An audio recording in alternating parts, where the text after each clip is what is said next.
Hello friends, मैं Aryan Shukla business advisor YouTube channel business advisor 009 पर आपका स्वागत करता हूं।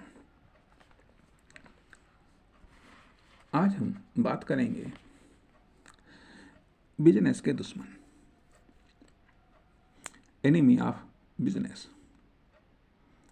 यहाँ पर हम उन धारणाओं, अवधारणाओं, मान्यताओं की बात करेंगे जो एंटी ऑफ बिजनेस या आंटी ऑफ बिजनेस है या वायरस ऑफ बिजनेस है।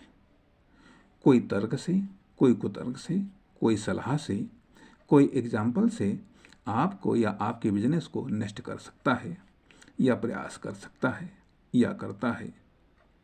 सबसे पहले आप खुद ही सबसे बड़े दुश्मन हैं अपने व अपने बिजनेस के। दूसरे नंबर पर आपके विचार, आइडिया, सोच, एक्सपीरियंस, बिलीव्स, ये आपके बिजनेस के दुश्मन हो सकते हैं। फिर आपके तर्क, कुतर्क, बुद्धि, विवेक आपके बिजनेस के दुश्मन हैं। और सबसे बड़ा दुश्मन आपके बिजनेस का आपका नॉलेज है। दूसरे तो जो आप हैं उसी का सपोर्ट करते हैं, जो आप वास्तव में हैं या जो आपका वास्तव में बिजनेस है या अधिकांश मात्रा में है। लोग या अन्य तत्व तो सिर्फ उसे सपोर्ट करते हैं, अर्थात आप खुद ही खुद के दुश्मन हैं, दोस्त हैं। इस पर चर्चा हम फिर कभी करेंगे। अभी हम बात करेंगे कि हम स्वयं खुद के बिजनेस के दुश्मन कैसे हो सकते हैं या कैसे दुश्मनी निभाते हैं। सबसे पहले हमारे आइडिया जो पर्सनल हो सकते हैं, फैमिली रिलेटेड या सोशल रिलेटेड या रिलीजन रिलेटेड, किसी से भी रिलेटेड हो सकते हैं। ये आइडिया हमारे बिजनेस आइडिया या बिजनेस के दुश्मन हो सकते हैं। अब दुश्मन हैं या नहीं, पहले यह आपको स्पष्ट करना होगा। अब आइडिया जो सिर्फ आइडिया है, अब या तो इस आइडिया में बिजनेस खोज लो या यह आइडिया बिजनेस आइडिया बन जाए। या तो इस आइडिया में बिजनेस खोज लो तो यह आइडिया बिजनेस आइडिया बन जाएगा। बिजनेस का सबसे सूक्ष्म व लघु रूप बिजनेस आइडिया होता है। या फिर बिजनेस अलग खोजो, आइडिया अलग खोजो, दोनों को मिला दो तो बिजनेस आइडिया बन जाएगा। ये आपके बिजनेस का आपके पास सबसे लघु रूप है।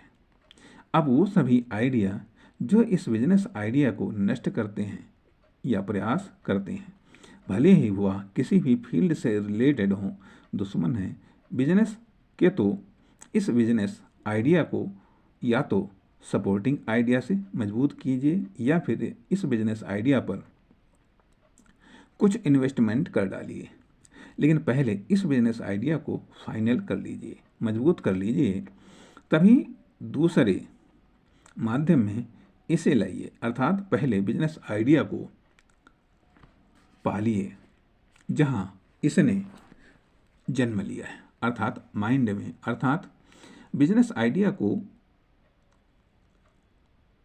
को आइडिया से मजबूत करो, वरना अन्य आइडिया या तो इसे नष्ट कर देंगे या फिर इसके बिजनेस को। परंतु जब इस पर इन्वेस्टमेंट होकर यह हमारे दिमाग से निकलकर एक्शन में बाहर आ जाता है तो अब आइडिया इसका कुछ नहीं बिगाड़ पाते, क्योंकि अब यह बिजनेस आइडिया नहीं रहा बल्कि एक्शन बन चुका है।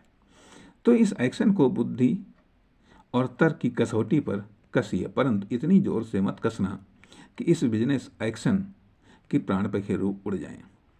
आपको फिर से दूसरा बिजनेस एक्शन लॉन्च करना पड़े। अब यहाँ पर जिद और दृढ़ता में बहुत मामूली फ़र्क होता है। यहाँ पर मैं कहना चाहूँगा, किसी भी आइडिया को कम से कम 9 माह तक अपने दिमाग में दौड़ाओ, उसे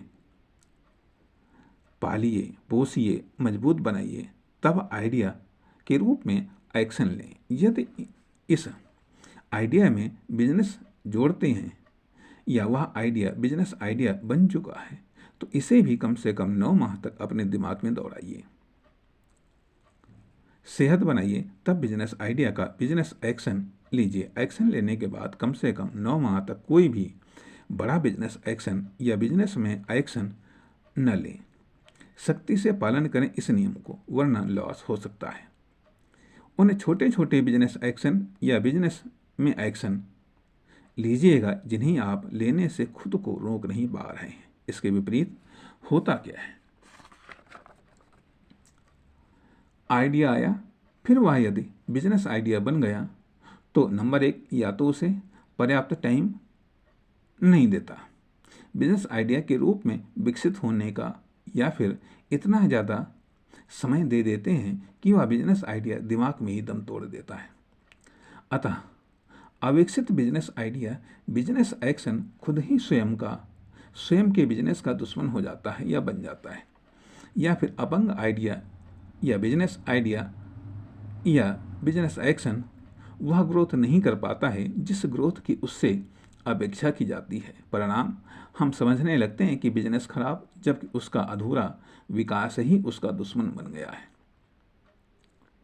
अब इस टाइम के दौरान वह सब पार्ट और उनके फंक्शन डेवलप होते हैं, बशर्ते कि बिजनेस के आहार विहार केयर पर पर्याप्त ध्यान दिया जाए, जो उस बिजनेस में फर्म, यूनिट, कंपनी में इंटरनल व एक्सटर्नल प्रतिरोधी क्षमता विकसित करती हैं, जो उसे नेक्स्ट सेक्टर, जो सोसाइटी या मार्केट होता है, के लॉन्च के समय काम आता है और कुछ समय तक बिजनेस फर्म या यूनिट को मार्केट या सोसाइटी में जिंदा रखता है।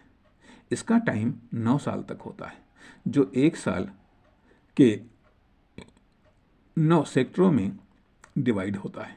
प्रथम 1 वर्ष में उसे बिजनेस को अपनी लर्निंग कंप्लीट कर लेनी है। व्यापक रूप में लर्निंग नहीं बल्कि ऑल लर्निंग कंप्लीट करना है, जिससे वर्किंग स्पष्ट हो जाएगा, जिसके आधार पर अगले वर्ष के प्रत्येक माह में वह अपनी वर्किंग को प्लान करे, वह उस पर एक्शन ले, परिणाम को देखे। इससे तीसरे साल में जो अर्निंग होती है उसकी भूमिका या तैयारी या उसका फाउंडेशन इस दूसरे साल में बन चुका होगा। अब तीसरे साल में अर्निंग होगी, प्लस प्लानिंग करना है इन्वेस्टमेंट की। चौथे साल में इन्वेस्टमेंट स्टार्ट होगा हर महीने।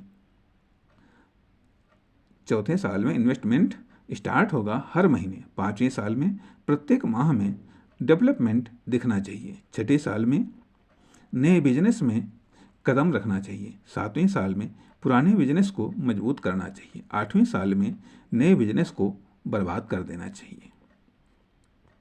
9वें साल में पुराने बिजनेस को छोड़ देना चाहिए और जॉब करनी चाहिए, सुकून की लाइफ जीनी चाहिए, और 10वें साल में फिर से शून्य से स्टार्ट करना चाहिए।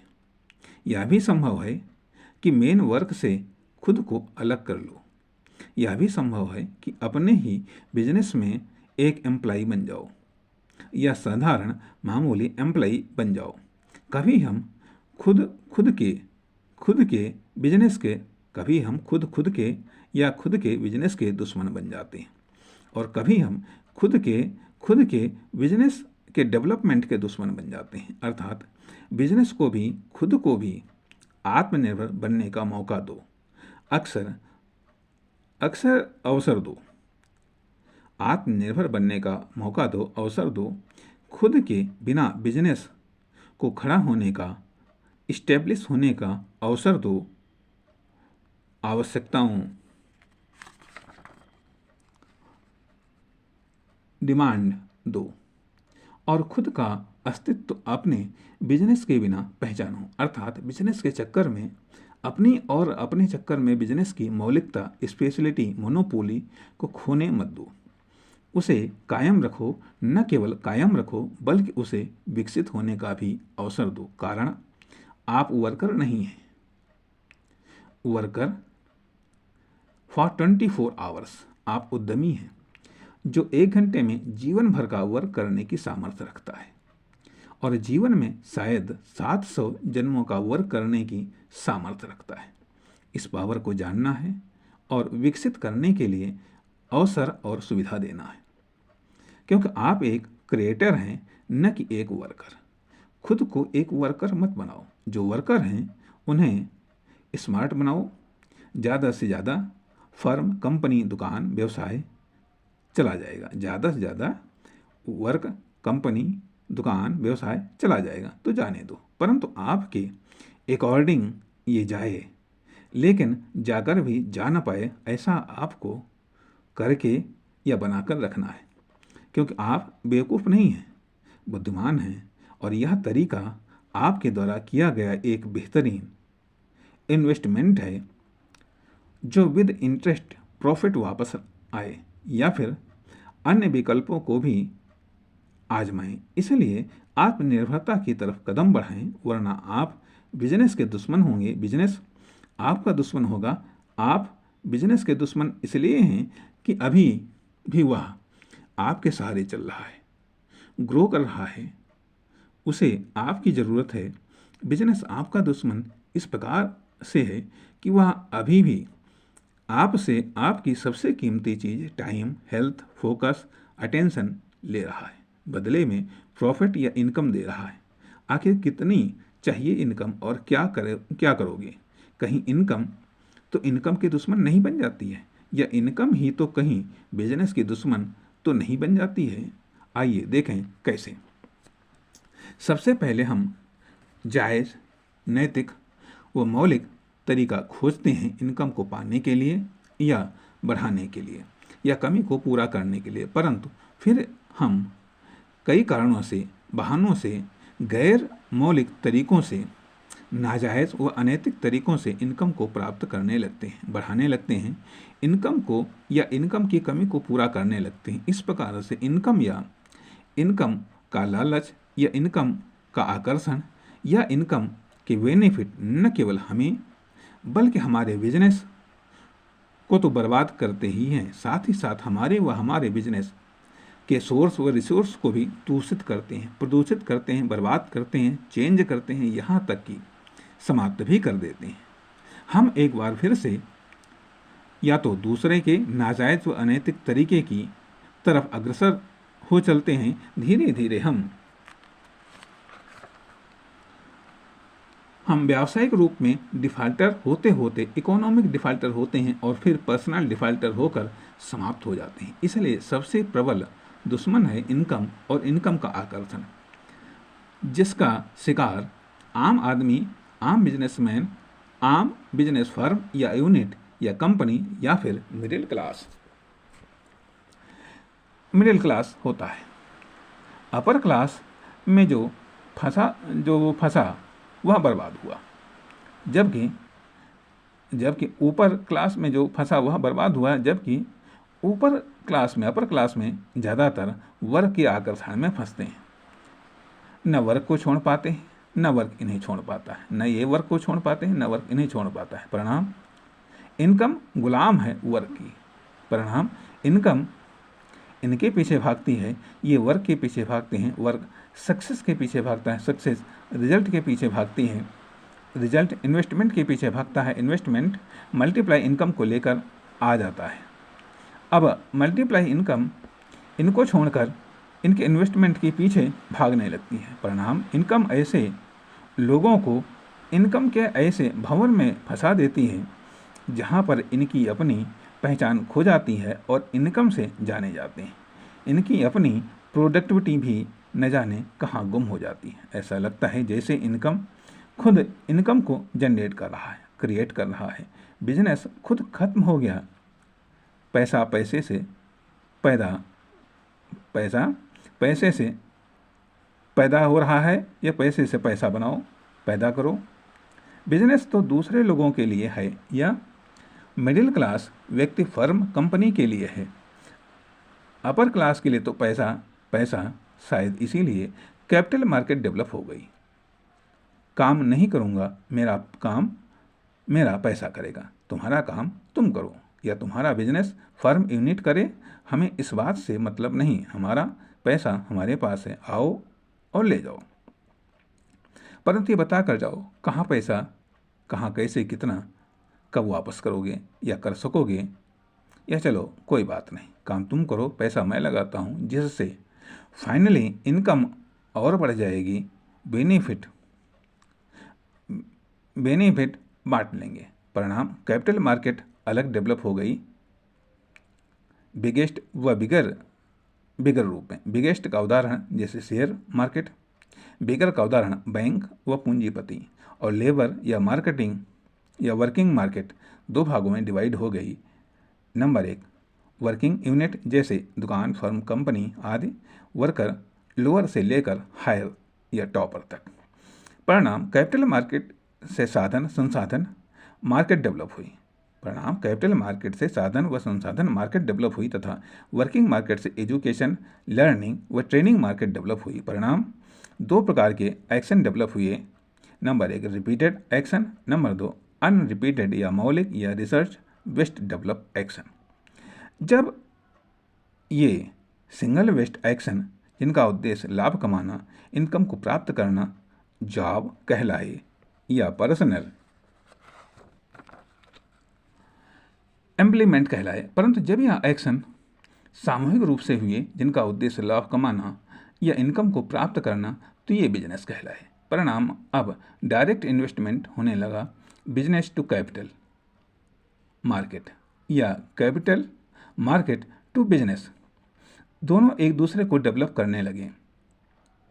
पावरफुल तो थे ही क्योंकि ये प्लूरल नंबर में सामूहिक एक्शन बॉडी थे।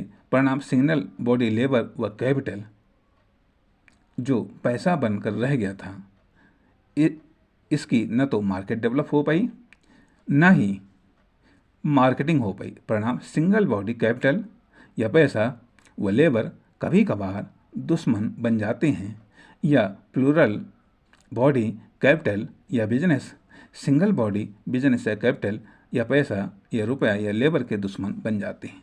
सत्य भी हुआ क्योंकि बड़ी मछली छोटी मछली को खा गई। अब चाहिए यह था कि इससे पहले बड़ी मछली छोटी मछली को खा जाए, या तो उसकी निगाह पड़ने से पहले उसकी पहुंच से दूर चली जाए, या उसके खाने से पहले खुद बड़ी हो जाए। तब टक्कर तो दे सकते हैं, परंतु इतनी आसानी से खा नहीं पाएंगे। पहले तो ये टकराहट चली बिजनेस टू बिजनेस में, लेकिन अब दुश्मनी चल रही है बिजनेस टू बिजनेस में, डेवलपमेंट के नाम पर, जिसके कारण गैप बनते बिगड़ते रहते हैं, समीकरण या ग्रुप बनते बिगड़ते रहते हैं, जिसमें नए बिजनेस आते भी रहते हैं और जाते भी रहते हैं। कुल मिलाकर के हम खुद के सबसे बड़े दुश्मन हैं। जितना हम खुद को बर्बाद कर सकते हैं उतना और कोई नहीं हमें बर्बाद कर ही नहीं सकता, क्योंकि हम वह इंसान हैं जो बेवजह खुद को बर्बाद करते हैं। मज़ा आता है, जश्न मनाते हैं खुद की बर्बादी का। हमें या हमारे बिजनेस को, फर्म या कंपनी को यदि कोई बचा सकता है तो वह हम खुद हैं और कोई नहीं। और तो सिर्फ कर सकते हैं, और तो सिर्फ मदद कर सकते हैं, परंतु बचा केवल मैं सकता हूँ। So I am best friend for my self.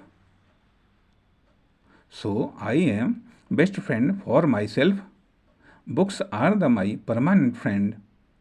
You are a good friend for me. Thanks. Bye.